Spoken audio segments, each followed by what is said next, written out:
There she goes.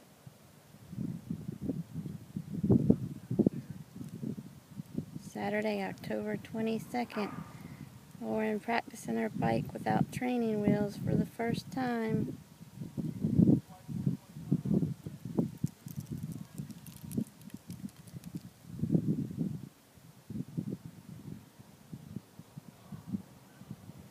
I hear Dad's voice.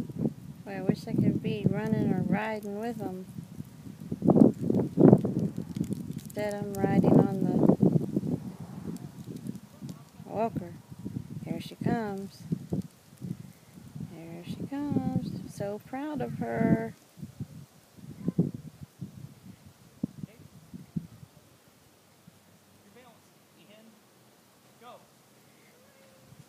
So proud of you. Okay, ready?